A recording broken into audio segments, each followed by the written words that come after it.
Okay, welcome to the deep dive. Today, we're plunging into something incredibly common and, let's be real, pretty annoying when you're navigating English. Yeah. Forgetting words. Exactly. You know that feeling, right? The Yeah. word is right there, you can practically taste it, and then poof. Just gone. It just evaporates right when you need it most. Absolutely. It's like hitting a wall mid-sentence. And honestly, this happens to everyone, not just language learners. It's a universal thing. It really is. And we've pulled together a stack of sources to really explore this. Our mission today is to dig into why this happens, in the first place, and then arm you with some really practical things you can do in the moment when it strikes. Right. And also look at how you can actually maybe train your brain so it happens less often down the road. Okay. By the end of this deep dive, you should have like a whole toolkit ready to go for pretty much any speaking situation. Good. The material you shared offers some fascinating insights, really gets into the mechanics behind it, It does. and provides some wonderfully simple yet, powerful strategies. They really are simple. And I still remember this one time. It perfectly illustrates this. I was in London. Okay. It was absolutely pouring rain, and I needed an umbrella. Right. Went into a shop, stood at the counter, and for the life of me, the word umbrella was just gone. Uh-oh. Blanked. Totally blanked. I just stood there and finally sputtered out, can I buy the thing that blocks the rain? Uh-huh. The classic descriptive move. Exactly. And the shopkeeper just looked at me, kind of smiled, said, an umbrella. And We both had a little laugh. And could have been super awkward, right? But describing it actually turned it into a friendly moment. See, that's the key. Yeah. You didn't freeze up. You found a way around it. Yeah. I had a similar thing happen, actually, giving a presentation back in university. Oh, yeah. Needed the word environment, and my mind went completely blank. Just nothing. Ooh, in front of people, too? Yeah. But instead of just stopping dead, I described it on the spot, said something like, it's the world around us. Nature, people, the air we breathe, the water. And I bet they knew exactly what you meant. They did, yeah. So these moments, they happen constantly to all of us. Right. It's frustrating, for sure, but as we'll see, it's totally manageable. What really matters is how you respond. And that's what we're here to figure out, right? Yeah. So let's unpack why our brains do this to us. Why do words suddenly just become inaccessible? Okay. One of the fundamental points the sources really emphasize is that forgetting words, it's a completely normal part of language processing and learning. Right. It's not a sign of failure. Not at all. And yeah, it happens to native speakers too. All the time, especially when they're like under pressure or just plain tired. Yeah, a major culprit they mention is anxiety. When you feel nervous, maybe you're speaking to new people, or you really want to make a good impression. Yeah, that pressure. Your brain can sort of enter this stress mode. It's like a temporary block goes up. Oh. It stops you accessing the specific word you need, even if you know it perfectly well. The info's there, but the retrieval pathway is jammed. That makes sense. That stress response makes it harder to think clearly in general, right? Exactly. And pulling up specific vocabulary on demand is one of the first things to get tricky. Spot on. It's not that you don't know the word. Yeah. It's that your brain is busy with that fight or flight thing, Yeah. not digging through your mental dictionary. Right. Another factor is just, the process of building vocabulary itself. How so? New words don't instantly move into robust, easily accessible long-term memory. Okay. If you haven't used a word frequently enough in actual conversation, the connection isn't as strong. Gotcha. So it's harder to grab quickly when you need it, especially under pressure. It's like it's still in the recently used folder, but not like pinned to the desktop. Exactly. Good analogy. Speed can also play a role too. Oh. Speak any fast. Yeah, if you're trying to speak faster than your brain can really process and access the words, you're much more likely to stumble and lose track of the exact word you needed. Okay. Slow down a bit sometimes. And sometimes, honestly, it's simpler than all that. Just pure cognitive load. Like being tired. Being tired, yeah. Or your brain is just processing a lot of information at once. Maybe you're switching between languages mentally. Or the topic is just really complex. Right. That mental juggling act can make it harder to pinpoint and retrieve that specific word. It's like having too many tabs open in your browser. Your brain's just running slow. Okay. So the big takeaway here is, if this happens to you, it's not because you're bad at English. Oh. It's because you're human. And your brain is doing complex work, sometimes under, challenging conditions like stress or fatigue. Absolutely. You are definitely not alone in this. So where does this usually happen? The sources point to some, common culprits, right? Situations where this word forgetting thing seems to pop up most frequently. Oh, yeah, the pressure cooker situations. Yeah. For sure. Introductions or interviews, definitely. You feel that intense desire to sound articulate and confident.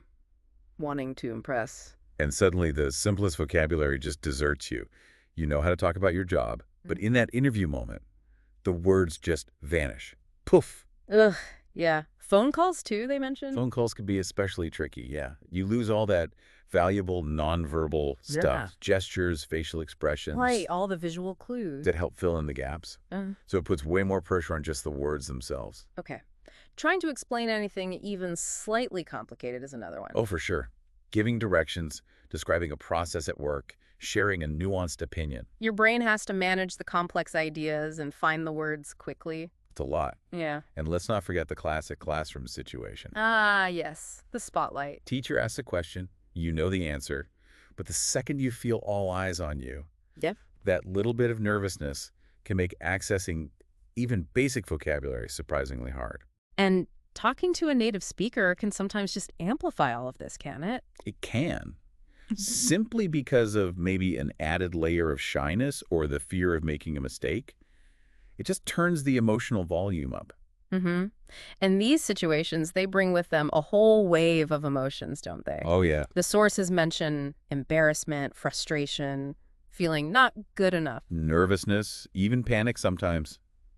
Self-doubt. Yeah, and those feelings are incredibly normal. They're valid.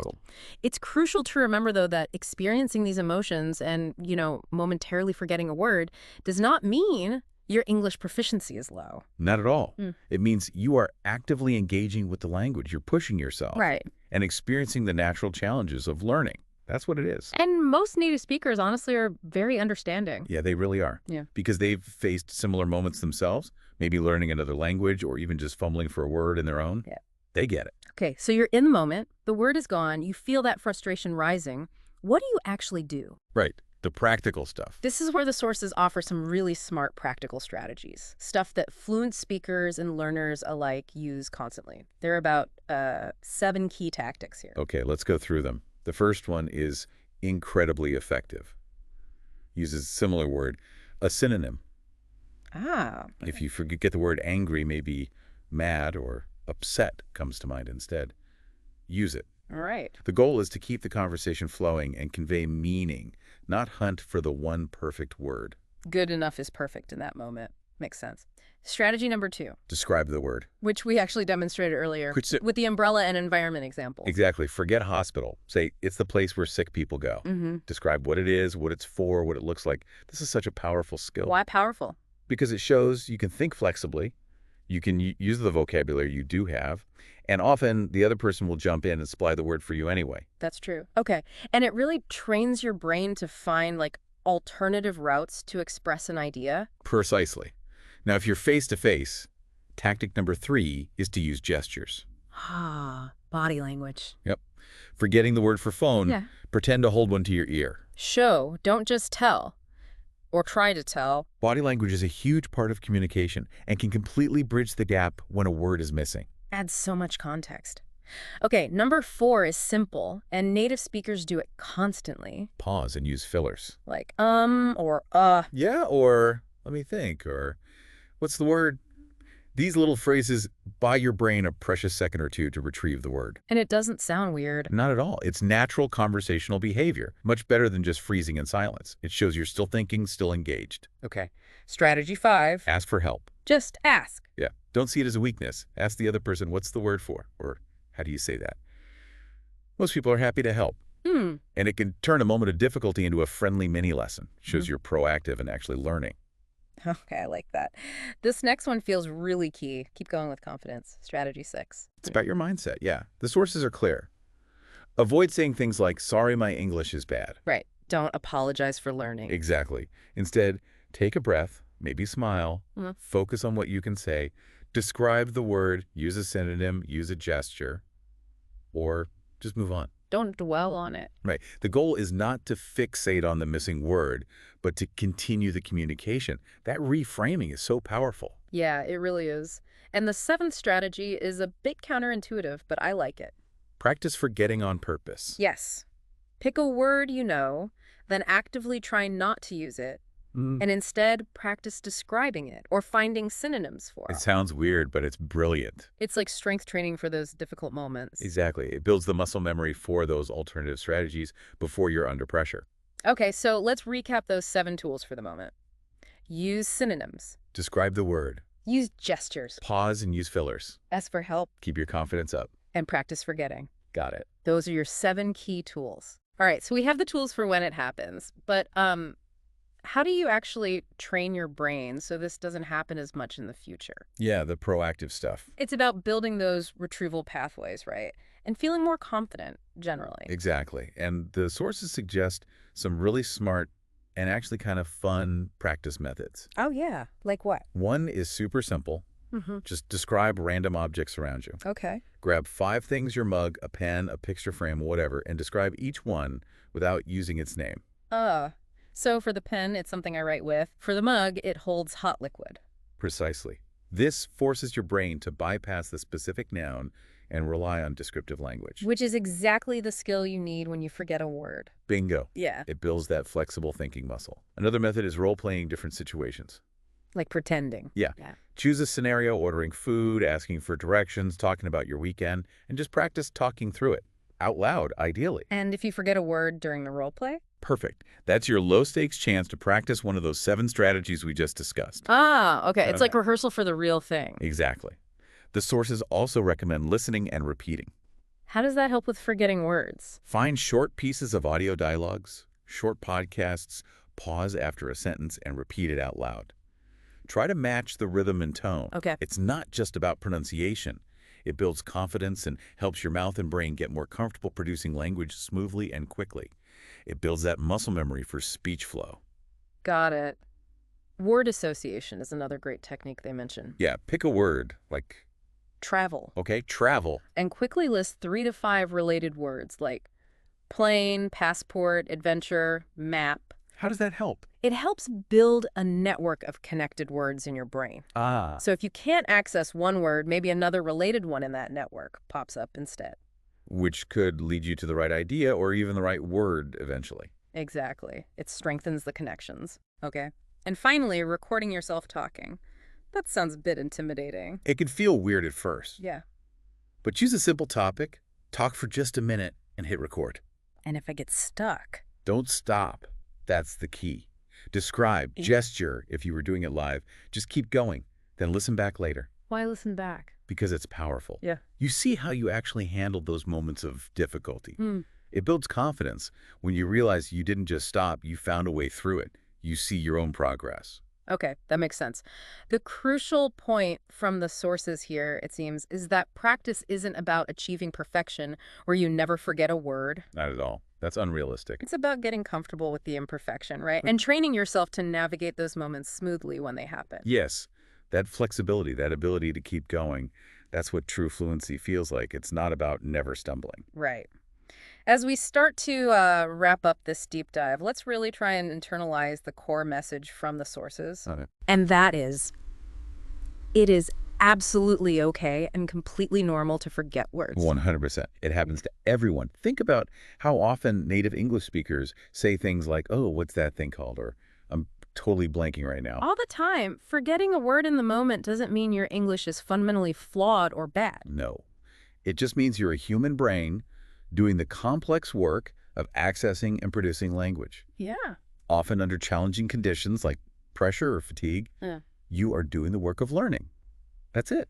And the fact that you are brave enough to put yourself out there to speak English, even when you know these moments might happen, That's huge. that's something incredible to be proud of. Seriously. Absolutely. So next time it happens, instead of defaulting to that negative self-talk like, ugh, my English is terrible, Yeah, ditch that. try the mindset shift suggested. Take a breath, smile internally maybe, and just think, okay, brain, let's work around this. Yeah. Or even say out loud calmly, give me a second, I'm just finding the word. Yeah. Or I'm learning. Confidence in speaking, according to these sources, isn't born from having a perfect, never-forgetting vocabulary. No. It's built in the moments when you forget, by knowing you have strategies and the ability to keep the conversation flowing creatively anyway. You are doing amazing work just by showing up and speaking. Keep practicing these techniques, keep speaking, and know that every single interaction, Even the ones with forgotten words. especially those ones sometimes, they are making you better. Okay. And before we finish, let's do a quick, fun challenge right now, inspired by the sources. Yes. Listeners, this is your chance to put one of those strategies into immediate action right now. Okay, remember strategy number 2. Describe the word. Yep. I'm going to give you a word, and we want you, listening right now, to describe it out loud without saying the word itself, just like we practiced. Ready? Drum roll. The word is umbrella. Okay, good one. So if I were doing that, I might say, okay, it's something you open up when it's raining. It keeps water off your head and shoulders. Yeah. You hold with your hand. Yeah. It folds up nice and small when you're not using it. Something like that. Perfect.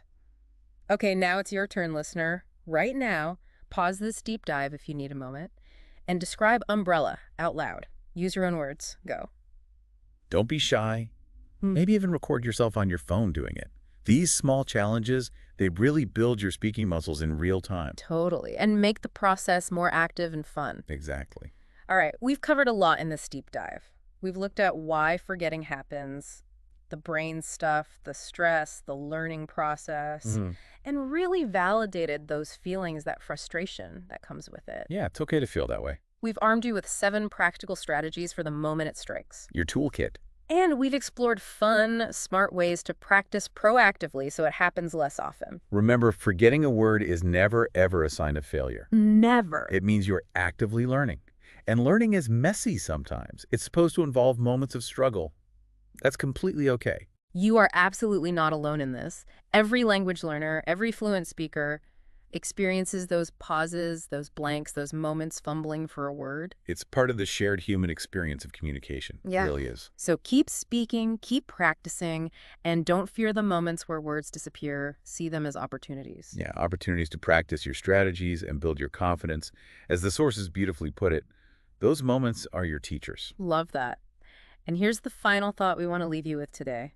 True confidence in speaking doesn't arrive when you suddenly have a perfect, flawless vocabulary. No. It grows from your ability to navigate those inevitable moments when you do forget. Finding creative ways to express yourself and just keep the conversation going. Keep talking, keep growing.